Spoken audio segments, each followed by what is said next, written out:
Fatalo fatu ila ufafong anga Samoa nei fo eso fo malo le soifua. Le tautua fai pea lau Samoa Entertainment TV mai Samoa. Ai usi mai al fa'afonga al fa'apoponga o na Atamua ile nei aso.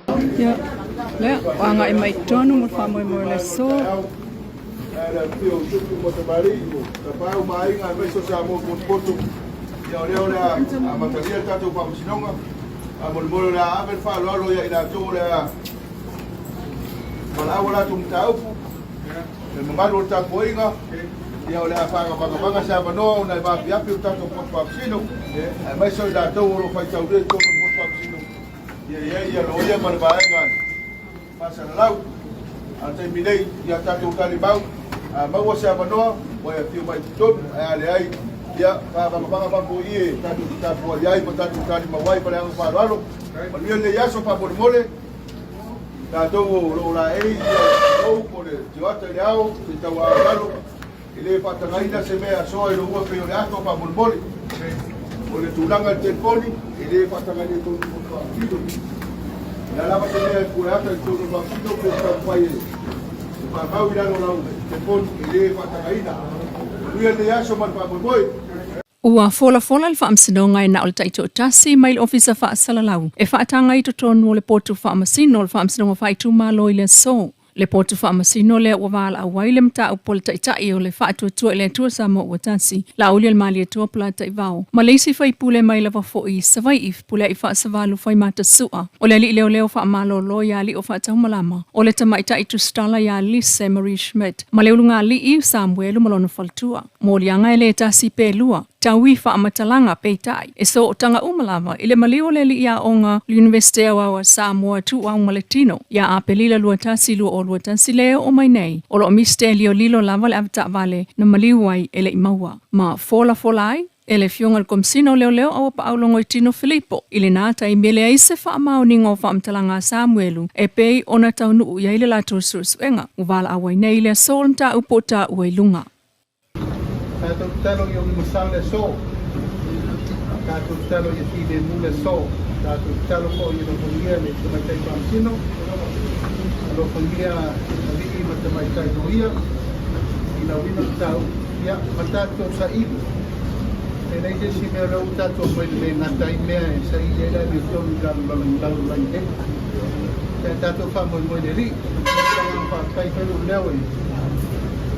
Pai masuyo matou ne wa ya wa ya mo yanga no matou lo tau sala ina nei tau ya tatu talo de que sam se ta malama na do pelo sai ko pa pale wa le pa mo ya ta kire ta ma vai lima vai aso pa mo ya tatu te mo le sua le na ta lo to wa ke mai ya tatu wa ma mai ya tatu wa ina me se tatu ma mo ato fa mo le ri sairi da yo tonu mole absolu dai se si mea fa si non ga nei ele lo tau mo le ana ina mo sa mo le mana ma to le ta si non o fo yo ma to na ta sai mo sta langa ma ta to fa mo le ta to ta dia lo to ma o to so ni po nga na le leo mo le ta to lo na mo mai nga le lamo ina ia ko pepa e no la to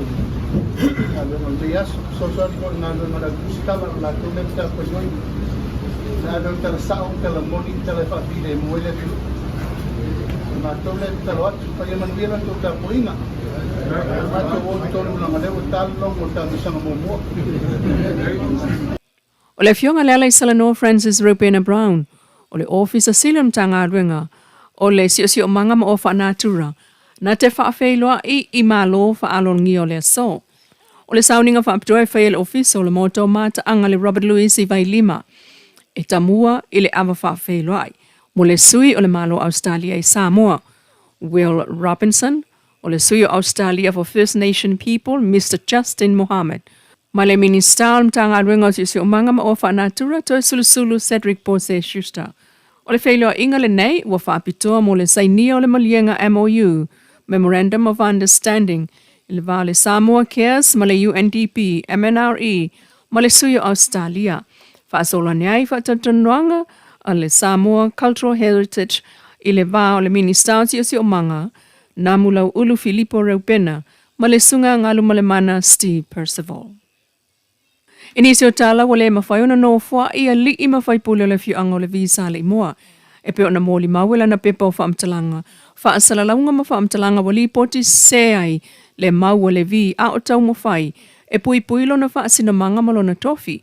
O na ele wasili i le salawi vasfulu tausanga. Wala lango mai ti asao la tua a. Sa ta avao ma masaa le totro i le taua i le vawa ana matua masanga. Ona o le puipuinga o lato ele. A ele i tau nuu le tala le lei i Samoa. O sauno ai le sui o le fioanga le sunga au mule ta inafi il tō masanga. O totono le salawi vasfulu tausanga. Ele ai lava se ai ngā whenga. Na ngā lulue pē no nofuai i ele ia o mai i le taiminei. O ele ua tatanwai o lato tua a. O ele ua manino o na tala whaasolopito i totono le whale tua masanga ma Samoa atoa. O tala tuu na malama ai Samoa. Ina ua whati tū le launiu ma fili ai le tama e o si ai le taulanga mo Samoa. O le talitonunga o le vi. O lato whaasinamanga lava whanua ia. Ma ua lato toi apili ai le whai unga le whaamsinonga mawalunga. Talu e manatu ua whai ina lato ai a tau. O le asolo na whale nei talu o na momoli ane ia le sui whaolioli. O le tu malo sa nganga numeratasi. Ile ainga whaatua le tua Samoa ua tasi vaitele. Le fionga tupa ia whaaleo tui maseve tia vasue. Moli ai le whaamalo i le tō whaamalo le whautautanga o. Ipa ia o le tu malo whale ula. Suai le tapa au whaasina. Suai o el mali e toa i lo whala na fola malo unfoa vai loa i lo maota i whunga. Su mai to e tau whanua o te lea malo au. O e tau aveina le malele ngā le mali e toa. Su mai alo le mali e toa o lau sunga nu ui e lii o oe o le au whanaunga male a lii o ainga. O lau sunga seu pule matawa nganga. Su mai lau sunga le muli angatele. Su mai maupu o tuia ana. Maliu mai o lua tapu whanua o le nu. Maliu mai tu pa i o le mali e toa. Maliu mai le tangata fau o le mali e toa e lau whetalainga lau pā.